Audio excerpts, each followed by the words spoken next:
இன்னைக்கு திமுகவும் விடுதலை சிறுத்தைகளும் பெரிய ஒரு சண்டை போடுற இடத்துல வந்துட்டாங்க. ஒரு பங்காளிகளாக இருந்தவங்க இன்னைக்கு அடிச்சுக்கிற இடத்துக்கு வந்திருக்காங்க. என்ன நடக்குது?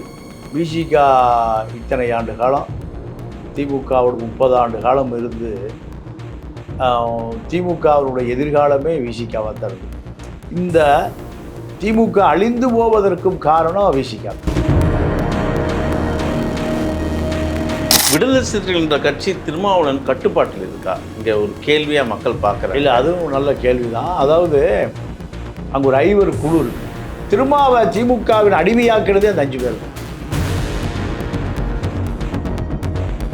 அதுதான் சார். இங்கே இந்த 5 நீங்கள் சொன்ன அந்த 5 திமுகவுக்கு ஒரு ஸ்லீப்பர் செல்ல தான் விசிகாவில் இருந்தாங்க.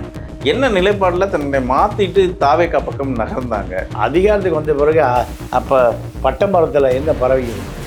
திமுக கதை முடிஞ்சு போச்சு. இப்போ எதிர்காலம் யாருக்கு? ஆனால் இவங்க கொள்கைவாதியாச்சு சார். அப்போ கொள்கைவாதினா இப்போ எல்லாம் ஆதவர்ஜன வீட்டில் போய் கொள்கையோடு நிற்கிறாங்க. இப்போ நிர்வாகிகள் மட்டும் திருமாட்டை ஒட்டி கொண்டு இருக்கிறாங்க. அந்த நிர்வாகிகள் இருந்தாலே கட்சி தான். கட்சிக்காரர் இருக்க வேண்டிய அவசியம் இல்லை. என் வீரமணி கட்சி நடத்தலையா, வைகோ கட்சி நடத்தலையா, சிபிஐ சிபிஎம் கட்சி நடத்தலையா? அதே போல் விசிகாவும் ஒரு கட்சி.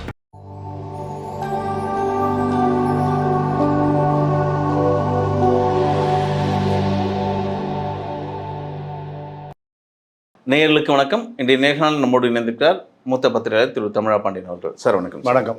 விடுதலை சிறுத்தைகள் இன்னைக்கு திமுகவும் விடுதலை சிறுத்தைகளும் பெரிய ஒரு சண்டை போடுற இடத்துல வந்துட்டாங்க. ஒரு பங்காளிகளாக இருந்தவங்க இன்னைக்கு அடிச்சுக்கிற இடத்துக்கு வந்திருக்காங்க. என்ன நடக்குது? இல்லை, திமுகவுக்கு விசிக வெளியேறியதில் மிகப்பெரிய வருத்தம். விசிக தான் திமுகவினுடைய பலம். 30 ஆண்டு காலமாக 30 ஆண்டு காலமாக இருந்த ஒரு கூட்டாளி வெளியேறியதை திமுகவால் ஏற்றுக்கொள்ள முடியவில்லை.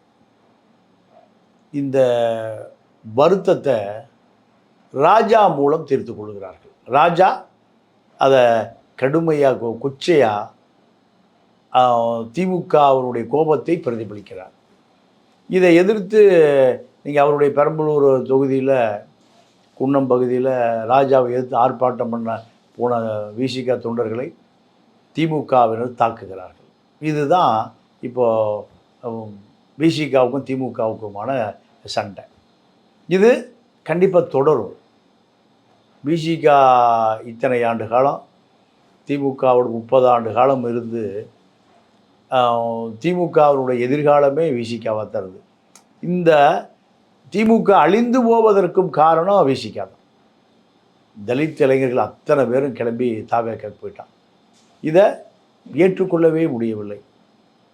ஏன்னா திமுகவை விசிக தூக்கி பிடித்ததனுடைய விளைவு தான் அத்தனை பேரும் தாவேக்காவுக்கு போனா என்பதை திமுக புரிந்து கொள்ளவில்லை. அதனுடைய விளைவு தான் இந்த சண்டை. கிட்டத்தட்ட ஒரு மூத்த தலைவர்கள் எல்லாம் வெளியே வர போகிறாங்க, ஒரு 4 பேரும் வெளியே வராங்க அப்படின்ற ஒரு லிஸ்டெல்லாம் கொடுக்குறாங்க. திமுகவில் இணையிற வாய்ப்பில் இருக்குது. அதை தக்க வைக்கிறதுக்காக சில பல பதவிகள் கொடுக்கப்படுறாரு திருமாவளவன் அப்படின்ற செய்தி வருது. இது உண்மையா? இல்லை, இப்போ ஆளூர் சாணவன், சிந்தனை செல்வன் போன்றவர்கள்லாம் மாரியம் வாங்கி கொடுத்தா கட்சியில் நீடிப்பாங்க. எஸ்எஸ் பாலாஜி 3 பேர். ஆளூர் சாணவாஸ், எஸ்எஸ் பாலாஜி, சிந்தனை செல்வன். அப்படி கொடுக்கப்படவில்லை என்றால் அவர் திமுகவில் இணைந்து கொள்வார்கள். இப்போது வன்னி அரசு எங்கே போனாலும் அரசு ஆய்வு செய்ய போனால் ரவிக்குமாரையும் சிந்தனை செல்வியும் கூட்டிகிட்டு போகிறார். இவர்களுக்கு இந்த துறைக்கு சம்மந்தமே இல்லை. அவர் நாடாளுமன்ற உறுப்பினர் எங்கே? விழுப்புரத்துக்கு. சிந்தனை செல்வம் முன்னாள் எம்எல்ஏ. ஆதரவாளர் நலத்துறை அரசு காரில் அமைச்சரோடு இவர்கள் 2 பேரும் போவதற்கு யார் அனுமதி கொடுத்தா? அப்போ இதை இவர்கள் 2 பேரையும் கட்சிக்குள்ளே வைத்து கொள்ள வேண்டும். திமுக ஆதரவாளர்களாக மாறிவிடுவார்கள். சிந்தனை செல்வன், ஆளூர் ஷானவாஸ், எஸ்எஸ் பாலாஜி 3 பேருக்கும் வாரியம் கொடுத்தால் மட்டும் இவர்கள் விசிகாவில் நீடிப்பார்கள். ஷானவாஸுக்கு ராஜ்யசபா பதவி தாவேக்கா தரப்புலேருந்து வாங்கி தர்றதா ஒரு பேச்சு அடிப்படுது. இல்லைங்க, அதெல்லாம் 500 ரிப்போர்ட்டர் சொல்கிற கதை. ஒரே ஒரு பதவி காலியாக இருக்குது. யார்? சண்முகத்துது. ம். அது தாவேக்கா யாருக்கு கொடுக்க போகுது? அவங்க கட்சி இல்லைன்னா ஜெரால்டு பெலிக்ஸுக்கு கொடுக்க போகிறாங்க. இதுதான். இது எங்கேயோ இருக்கிற ஆளூர் ஷானவாஸ் எம்பி கொடுக்குறான்னு கொஞ்சம் கூட லாஜிக்கே இல்லாமல் இன்னும் அவர் எங்கே இருக்கார்? விசிகாவில் தான் இருக்காரு. விசிகாவில் இருக்கிற ஒருவருக்கு காலியான எம்பி பதவி தாவேக்கா கொடுக்குதுன்னா இவர் ஒரு கோடி தொண்டன் வச்சிருக்காரா? இதெல்லாம் இந்த 500 ரூபா அவர் ரிப்போர்ட் இருக்காங்க, 500 ரூபா கவர் கொடுத்தா அவன் கிளப்பி விட செய்தி. ஆதாரமே இல்லை அதுக்கெல்லாம். இல்லை, விடுதலை சிறுத்தைன்ற கட்சி இருக்கா? திருமாவளவன் அந்த கட்சி நடத்துகிறாரா? இல்லைங்க, அதான் இப்போ நல்ல கேள்வி. இப்போ எல்லா சிறுத்தையும் தாவேக்கா போயிட்டான். இப்போ நிர்வாகிகள் மட்டும் திருமாட்டை ஒட்டி கொண்டு இருக்கிறார். அந்த நிர்வாகிகள் இருந்தாலே கட்சி தான். அது கட்சிக்காரர் இருக்க வேண்டிய அவசியம் இல்லை. ஏன் வீரமணி கட்சி நடத்தலையா? வைகோ கட்சி நடத்தலையா? சிபிஐ சிபிஎம் கட்சி நடத்தலையா? அதே போல் விசிகாவும் ஒரு கட்சி. அவ்வளோதான். தொண்டர்கள் இல்லாத, நிர்வாகிகள் மட்டும் இருக்கக்கூடிய, மக்கள் இல்லாத ஒரு கட்சி அது மாறிடுச்சு. இப்போ அது தாவேக்காவோடு சேர்ந்ததுக்கு பிறகு அத்தனை பேரும் தாவேக்காவில் போனால் பதவி கிடைக்குன்னு நினைக்கிறேன். விசிகாவில் இருந்தால் எதிர்காலம் இல்லை, பதவி இல்லை, அதிகாரம் இல்லை. இதுதான் அவர்களுக்கு இப்போ இருக்கக்கூடிய நினைப்பு. ஏன்னா விஜய்க்கும் திருமாவளவனுக்கும் என்ன ஒப்பந்தம் நடந்தது அங்கே? என்ன ஒப்பந்தம்னா 2 எம்எல்ஏக்கள் ஆதரவு கொடுக்கணும், அதுக்கு அமைச்சர் பதவி. இதுதான் ஒப்பந்தம். இதில் என்ன இருக்குது ஒப்பந்தம்? இல்லை, கட்சி அலுவலகத்துக்கு சோபாலாம் போயிருக்கு. அவருக்கு வந்தாருன்னா புது சோபா உட்கார போன ஆளுக்கு சோபா அடுத்தெல்லாம் உட்காந்துருப்பான். ஒரு முதலமைச்சர் உட்கார்றதுக்கு ஒரு புது சோபா போடுறது இயல்பு தானே. புஷ்பா பட வானிலெல்லாம் விஜய். ஆமாம், அதாவது யோசிக்கிற அந்த 500 ரிப்போர்ட்டர், கவர் ரிப்போர்ட்டு, பிஆர்ஓ பார்த்தீங்கன்னா அந்த பிரசாத் லேபில் 500 ரூபா வாங்குறதுக்கு ஒரு 100 பேர் நிற்பான். அவன் யோசிக்கிறது. பணம் இந்த காலத்தில் இவனுங்களுக்கு சினிமா தவிர யோசிப்பதற்கு மூளையே இல்லை. பணம் ஒரு ஏடிஎம் கார்டில் 1000 கோடி ரூபா அனுப்பலாம். எவ்வளவு? 1000 கோடி ரூபா.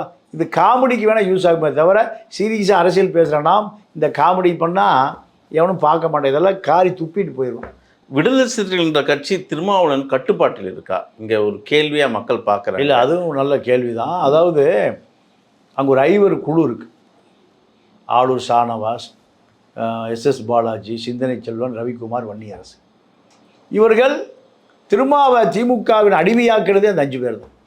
ஏன்னா 5 பேரும் திமுகவை எப்படியாவது பதவி, பணம், கான்ட்ராக்டு இதில் மஞ்ச குளித்தார்கள். இப்போ திருமாவை யோசிக்காமல் எங்கே வச்சுருந்தாங்க? திமுகவில் வைத்திருந்தார்கள். திமுகவை எதிர்க்கணும்னு சொன்ன விசிக நிர்வாகி தான் ஆதவ அர்ஜுனா. ஆதவ அர்ஜுனாவை திமுக சொல் பேச்சு கேட்டு பல லட்சம் வாரி இறைத்த ஆதவ அர்ஜுனா பல லட்சம், பல கோடிகளை யாருக்கு வாரி இறைச்சது? சிறுத்தைகளுக்கு. ஏன்டா 3 படத்தில் நடித்தா நீ எல்லாம் முதலமைச்சர், என் தலைவன் 35 ஆண்டுகள் அரசியல் ஏன் முதலமைச்சர் ஆகக்கூடாதுன்னு கேட்டார். இவரை திமுக சொல் பேச்சு கேட்டு தான் இவரை தாவேக்காவுக்கு விரட்டி விட்டதே இந்த கும்பல் தான், இந்த 5 குழு தான். இப்போ இந்த 5 குழு ஆதவ அர்ஜுனா வாசலில் போய் நிற்குது. எனக்கு வாரியம் கொடு, எனக்கு அமைச்சர் கொடு, எனக்கு கத்திரிக்காய் கொடுன்னு போய் நிற்கிறேன். ஏன்? இப்போ அவர் தான் விஜய்க்கான. அதுதான் சார். இங்கே இந்த 5 நீங்கள் சொன்ன அந்த 5 திமுகவுக்கு ஒரு ஸ்லீப்பர் செல்லில் தான் விசிகாவில் இருந்தாங்க. என்ன நிலைப்பாடில் தன்னை மாற்றிட்டு தாவேக்கா பக்கம் நகர்ந்தாங்க. அப்போது திருமாவளவனுக்கு ஒரு பெரிய அழுத்தம் கொடுத்துருக்கலாம், வேண்டாம் திமுகவிலே இருக்கலாம் அப்படின்ற ஒரு பாசப்பிடிப்பு இருந்திருக்கும் இல்லையா? இல்லைங்க, எங்கே அங்கே நிலை மாறினாங்க? அதிகாரத்துக்கு வந்த பிறகு அப்போ பட்டமரத்தில் என்ன பரவி இருக்கும்? திமுக கதை முடிஞ்சு போச்சு. இப்போ எதிர்காலம் யாருக்கு? தாவேக்கா. அப்போ இயல்பு தானே போகிறது. எங்கே பசை இருக்கோ போகிற கூட்டம் தான் அந்த 5. ஆனால் இவங்க கொள்கைவாதியாச்சு சார். அப்போ கொள்கைவாதினா இப்போ எல்லாம் ஆதவ அர்ஜுனா வீட்டில் போய் கொள்கையோடு நிற்கிறாங்களே, நல்லா வாரியம் கொடுங்க, இல்லைன்னா அந்த கட்சி விட்டே போயிடுவோம்.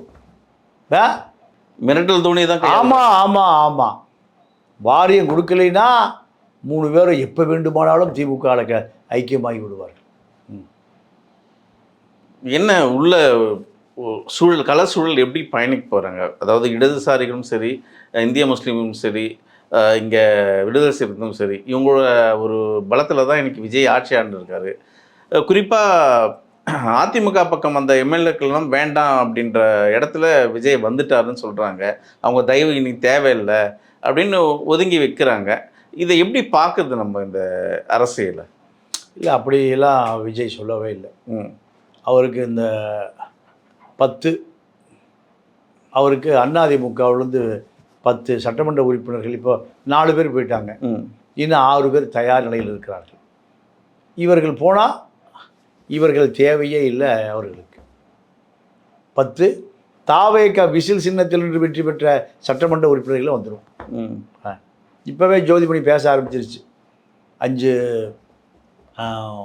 காங்கிரஸ் சட்டமன்ற உறுப்பினர்கள் எங்களுக்கு கருத்து வேறுபாடுன்னு இப்போவே கம்யூனிஸ்டுகள் பேச ஆரம்பிச்சாங்க. காரணம், அவர்களை மாற்று அணி அதிமுக மாற்று அணி 10 பேரை தாவேகா தயார் செய்த பிறகு தான் இவர்களுக்கு அந்த நம்பிக்கையே கொஞ்சம் குறைஞ்சிருச்சு. இல்லை, அதான் இப்போ இவங்க அதிமுக தரப்புலேருந்து இந்த எக்ஸ்எம்எல்ஏக்கள்லாம் உள்ளே வரும் பட்சத்தில் இவங்க வெளியேறிடுவாங்களா? வேறு வழியே இல்லை. ஏன்னா இவர்கள் கொடுக்குற அழுத்தத்தை அவர்கள் தாங்க மாட்டார்கள். எதிர்காலத்தில் இப்படியே அரசு நடத்த முடியாது அவங்களுக்கு தெரியும். ஆனால் இங்கே எடப்பாடி அவர்கள் ஒரு விஷயம் பண்ணியிருக்காரு. சபாநாயகர்கிட்ட கட்சித்தாவல் தடை சட்டம் இங்கே போடணும், அப்படி அந்த கட்சித்தாவல் தடை சட்டம் அங்கே வந்ததுன்னா சட்டபூர்வமாக அந்த அறிக்கையெல்லாம் வந்ததுன்னா அங்கே எம்எல்ஏ ராஜினாமா செல்லாது இல்லையா? அந்த இடத்துல எப்படி நகரம் இடைத்தேர்தல் வருமா? இல்லை, அதாவது கட்சி பதவியோடு தான் அணி மாறக்கூடாது. இந்த எம்எல்ஏ பதவி கட்சிக்கு ரிசைன் பண்ணி தானே போகிறேன். இல்லை, முதல்ல சபாநாயகர் எடப்பாடி பார்த்து கொடுத்துருக்காரு இல்லையா கட்சி தாவல்? இல்லை, கட்சி தாவலிச்சதுனால இல்லைங்க, எல்லாம் சரி. அவர்கள் கட்சியே வேண்டாம், பொது வாழ்க்கையே வேண்டான்னு போகிறான். அப்புறம் இப்படி நடவடிக்கை எடுக்க முடியும்? எம்எல்ஏ பதவி கட்சி பதவி ஒன்றும் வேண்டான்னு போகிறான், அப்புறம் எப்படி நடவடிக்கை எடுப்பீங்க? ஒரு கான்ஸ்டபிள் யூனிஃபார்ம் போட்டால் தானே அவர் சஸ்பெண்ட் பண்ணுவீங்க.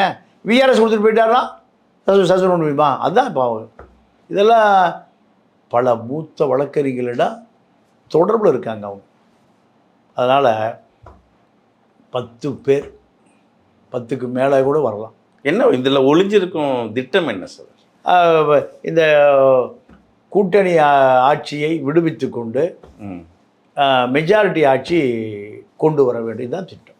இதெல்லாம் திருமாவளவன் அவர்களுக்கு தெரியாதா? அதெல்லாம் ஏமாற்றுவார் அப்படின்னு தெரியும். எல்லாருமே ஏமாற்றுவாங்க. திருமாவா இருந்தாலும் அப்படி தான் பண்ணுவார். திருமாவா இருந்தாலும் அப்படி தான் பண்ணுவார். இது எதிர்பார்க்க அரசியல் தான். இப்படிதான் ஒருவருக்கொருவர் எதிர்பார்த்த அரசியல் தான், யாரும் எதிர்பார்க்காத அரசியல் அல்ல. சரிங்க சார், உங்கள் நேரத்தை உங்களுக்கு நன்றி, வணக்கம்.